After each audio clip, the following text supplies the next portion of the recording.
Dengarkan Bapak Ibu. Apa kata Allah, pencipta kita?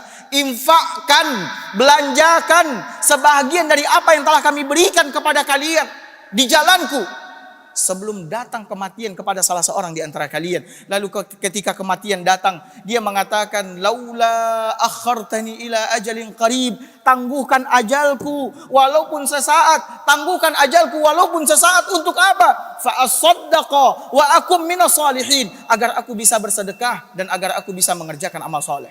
Bapak Ibu kira ketika nyawa, nafas sudah sampai di tenggorokan, lalu kita baru mengatakan, itu hartaku sekian miliar untuk pembangunan masjid, itu hartaku sekian miliar untuk pembangunan rumah anak yatim, itu hartaku sekian miliar berikan kepada para penuntut ilmu agama, berikan kepada fakir miskin. Bapak Ibu kira ketika nyawa sudah sampai di kerongkongan, sedekah kita ketika itu akan diterima oleh Allah? Tidak akan diterima oleh Allah Subhanahu wa taala. Di dalam sebuah hadis yang diriwayatkan oleh Imam Al-Bukhari dan Muslim, sahabat pernah bertanya, ya Rasulullah, ayyu sadaqati a'zamu ajran indallah?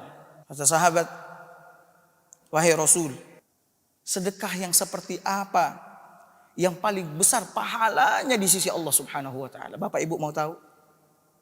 Sahabat ini kebanyakan mereka selalu bertanya kepada Rasulullah SAW tentang pahala yang paling besar, amalan yang akan membawa mereka ke surga, yang menyelamatkan mereka dari neraka. Sekalipun harus mengorbankan jiwa dan harta, mereka akan mengambilnya. Karena tujuan cita-cita mereka adalah apa? Surga Allah Subhanahu wa ta'ala. Orang-orang hari ini tidak mempertanyakan tentang ini. Yang mereka pertanyakan, bagaimana caranya memperoleh harta yang banyak dengan cepat. Orang-orang dahulu bertanya, bagaimana sedekah yang besar pahalanya di sisi Allah itu ya Rasulullah?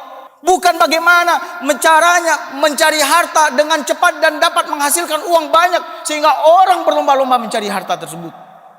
Ini yang ditanyakan sama sahabat. Karena apa? Karena cita-cita mereka bergantung di bawah arsy-Nya Allah Subhanahu wa taala. Cita-cita mereka ada di pintu-pintu surga Allah Subhanahu wa taala. Mereka enggak peduli dengan dunia, bahkan jiwa mereka melayang. Mereka enggak peduli.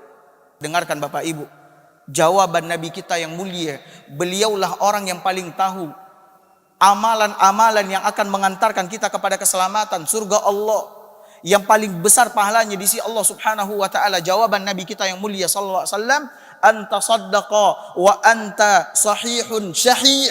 Kau bersedekah, sedekah yang paling besar pahalanya di sisi Allah Azza wa Jalla adalah kau bersedekah ketika kau sehat, bukan ketika kau sakit. Karena orang ketika sakit mudah mengeluarkan hartanya. Kenapa? Karena dia takut mati.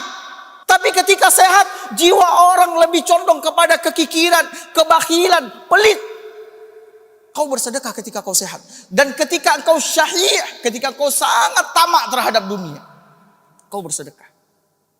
Orang baru akan mengeluarkan hartanya sebagai sedekah ketika dia sakit. Kalau udah sakit, bahkan sakitnya sakit yang tergeletak di atas kasur, dia tidak bisa berbuat apa-apa, ketika itu baru dia mau bersedekah. Dia perintahkan anak-anaknya, kau sedekahkan itu ke situ, kau sedekahkan itu ke situ. Kenapa? Dia sudah mau mati, baru dia bersedekah. Orang yang bersedekah di saat sakit, pahalanya tidak sama dengan orang yang bersedekah di saat dia sehat. Dan syahih, dia betul-betul kikir, sangat berambisi kepada dunia, tamak kepada dunia. Lalu Nabi SAW mengatakan, takhshal faqar wa ta'mulul ghina.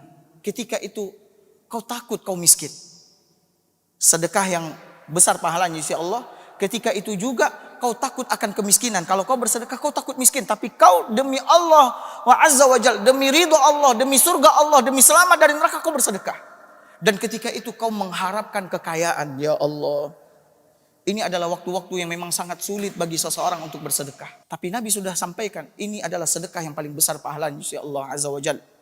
Lalu kata Nabi SAW, wala tumhil, jangan kalian tunda-tunda, jangan kalian tunggu-tunggu, hatta iza balagatil hulqum, sampai ketika nyawa sudah sampai di tenggorokan.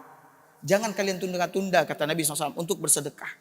Sampai ketika nyawa kalian sudah sampai di tenggorokan, kerongkongan, ya, qulta, baru kau mengatakan ketika itu, hadza li fulan, ini hartaku untuk si fulan, wa hadza li fulan, ini hartaku untuk si fulan, wa qad kana li fulan, sementara ini untuknya si fulan. Ketika itu tidak lagi diterima oleh Allah Subhanahu wa taala.